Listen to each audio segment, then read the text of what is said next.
Hello, is this on? I ask because allegedly my audio wasn't working.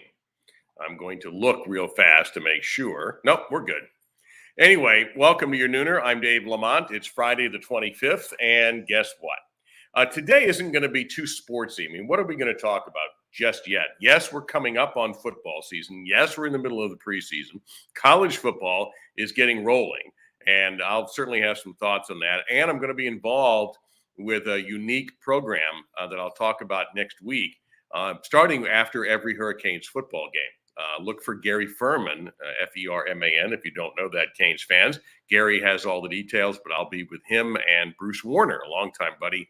And this ought to be a lot of fun. We're going to try to do something a little bit different.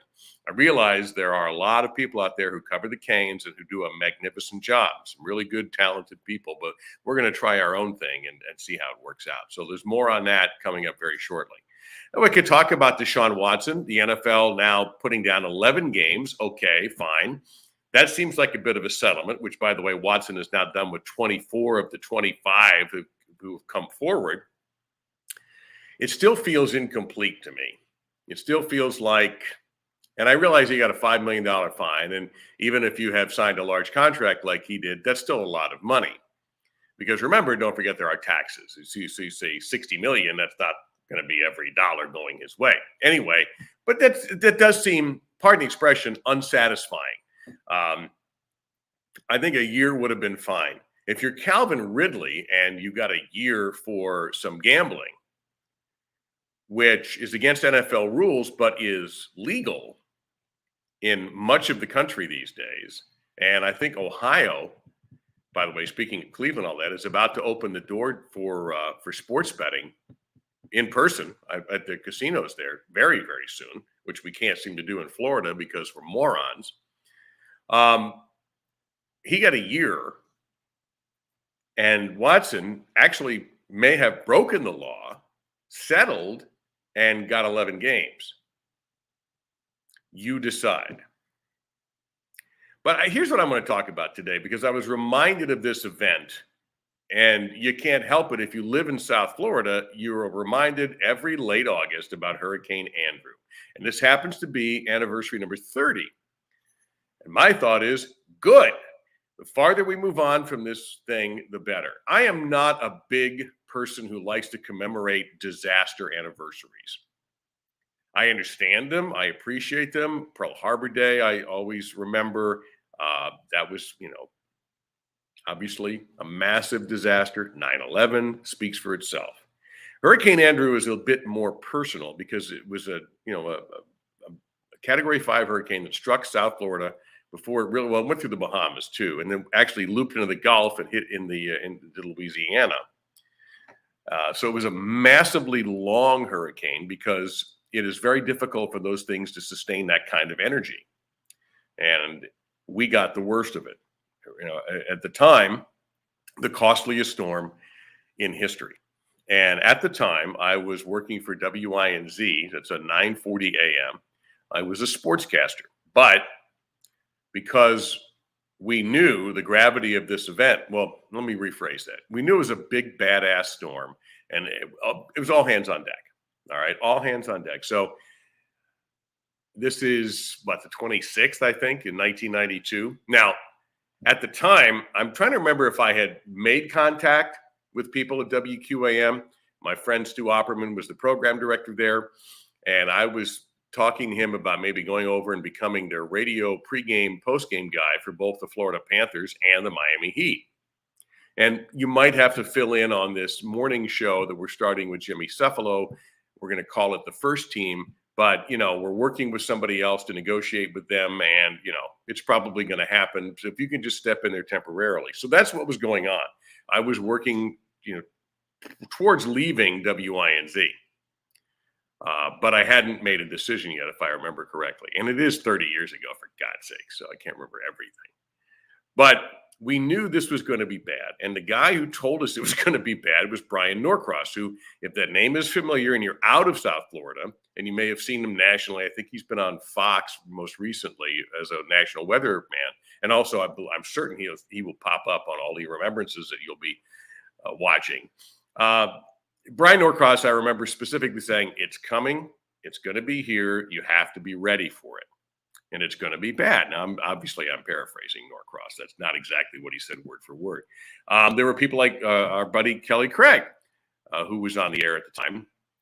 And there's some tremendous YouTube footage if you want to look back at what the coverage is like. It got so bad that they were literally in a tech closet trying to stay on the air because the winds were that horrific. We knew it was going to be bad. We just didn't know how bad it was going to be. So I can remember driving down. At the time, WINZ was located at what we used to call the ranch. It was a huge field that happened to have our building and places for parking and towers everywhere, not just our tower, but others. And remember now, we're talking about 92. So cell phone technology is crude. We carried those cell phones are about that big. It was not anything, obviously what it is today. No one ever thought about text messaging and all the other stuff. Computers, internet, we had them. We had computers, but I can't even remember if there was an internet in 1992. All I know is we waited breathlessly every few hours for the wire services, to print out a hurricane forecast information and new coordinates. We used to give out coordinates. And people would have maps with little dots on them. And it was literally like do connected dot kind of thing. It's nowhere anything like it is now. Obviously, it's way better today. Everything is better about all of that. But I'm just trying to give you a feel for what it was like. You pick up these maps at your grocery store, and it was like a yearly tradition. Well, let's see what happens this year. And we had gotten complacent.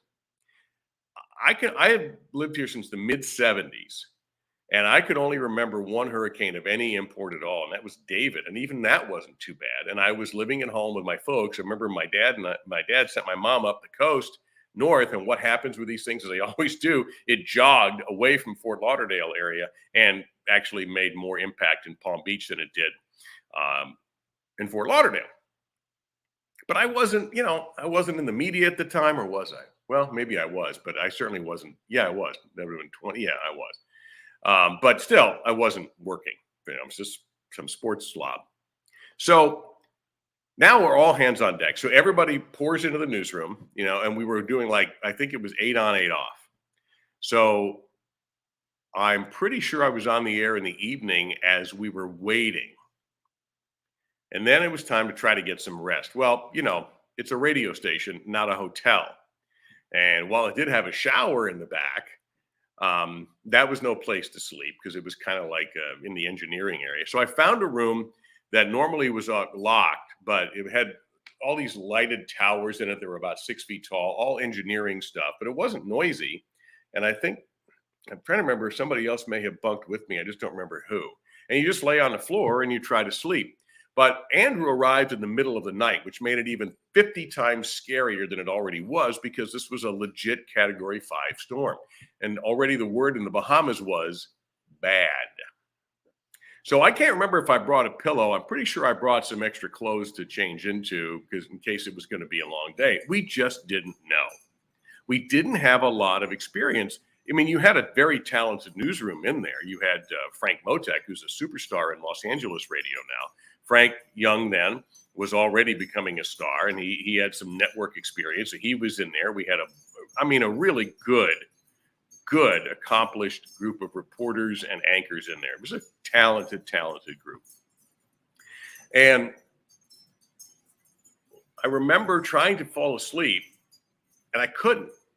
And the reason I couldn't, it was the noise of the wind. Now, the thing that probably made Andrew worse, it was just, imagine a giant fist. Not like I have a normal size hand, but imagine this is like an Andre the Giant hand.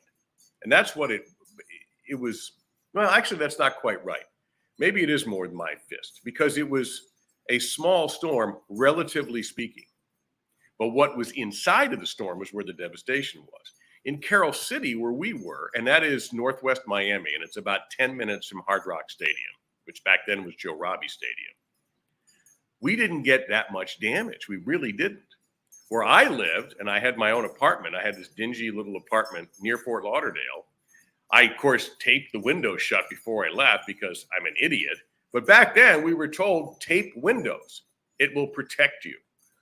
Well, of course, you now know that's moronic. And by the way, the outline of the tape never comes off. I bet if I drove around, I could find like an older building with like outline of taped windows on. And some people still do it. But it is utterly useless if you're wondering, according to the experts. So I do remember that. I do remember waking up and nobody knew how bad it was. You know, we had generator power going. We actually started at 6 a.m. with a regular news block, which started with the CBS Radio Network News. Dun, dun, dun, dun, dun, dun, dun, CBS News, this is and then we had the TVs on. And as soon as they put helicopters in the air, all of the local stations, we saw what had happened. And that was the last regular block of news. I think I even did a sportscast. You know, like baseball scores. Oh, the Pirates over the Cardinals, you know, I mean, stuff like that. Marlins weren't around yet. And we saw what had happened.